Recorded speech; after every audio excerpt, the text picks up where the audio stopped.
President of the Canadian Coalition for Nuclear Responsibility. And good to have you on. Good morning. Good morning, Beth. So these numbers are just staggering. And, so 800 people worldwide, as I mentioned, half of those, they think are going to be fatal. The numbers, they say, could be much higher than that. 500 in Japan, 75 will be in other countries. I mean, the research is shocking. Do you trust it? Do you believe it? And what do you make of it? Yes, Alex Roslin, the journalist, has done an excellent job of collecting this data and treating it very respectfully. It's based upon 33,000 fish samples that were collected by the Japanese government since the accident up until the present time, or basically up until July. And the average concentration in the fish, the average concentration of radioactive cesium has gone up considerably. And so now it's about 18 becquerels per kilogram. And from that, you can figure out how much radiation is getting into the consumers, because we know how much fish they're eating. And by the way, Roslin was very careful to exclude all the fish in the Fukushima prefecture right next to the plant, because those fish are not available for sale. So these averages only apply to fish which is being consumed by Japanese or is being exported to other countries, including Canada. Give me a sense of... And this way you can actually calculate how many cancers... and that's only based on the fish that have been consumed up to the present time. Don't forget, people are going to continue to consume these fish, and so the toll will be rising higher. So give me a sense of what this means. When you say, and I think you said 18 becquerels per kilogram, what is that in terms of the amount? Because I'm just not familiar with becquerels. All right, well, first of all, a becquerel means 1 disintegration every second. So 18 becquerels per kilogram means that in every kilogram of fish flesh, you would have, on average, about 18 disintegrations going on every second. Wow. And you're eating that food.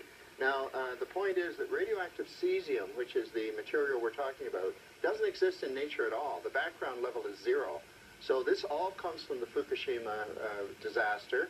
And some of the species are much higher. For example, 56% of the fish are showing levels of cesium, and about 9.3% are above the Japanese limit of 100 becquerels per kilogram.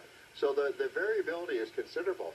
Some of the fish which are commercially eaten, for example, halibut, they found halibut which are 5 times the maximum level, the individual cases. They've also found sole and cod, which are considerably above the maximum permissible Japanese limits. So these are matters of concern, and it's got to be borne in mind that even the regulatory limits are not actually safe.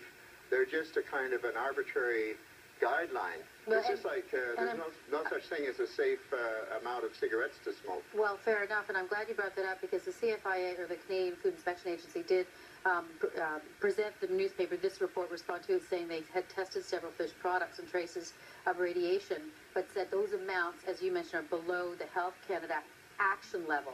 That level that you said is arbitrary. But what's the lesson for Canadians in terms of fish products and whether we should be eating them from Fukushima? Well, I think the Canadian authorities and the global authorities are really doing us all a disservice by not following and monitoring this much more closely.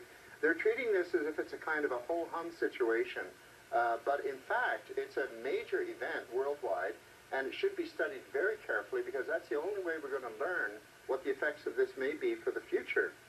In the case of the Canadian levels, which are 10 times more permissive than the Japanese levels, it has to be recognized that even Health Canada acknowledges that those levels correspond to an increased cancer risk of 8 cancers per 1,000 people exposed over a 70-year period. So these are not safe levels, even by Health Canada. Well, they're certainly staggering numbers. Gordon Edwards, thank you for coming on to discuss it with us.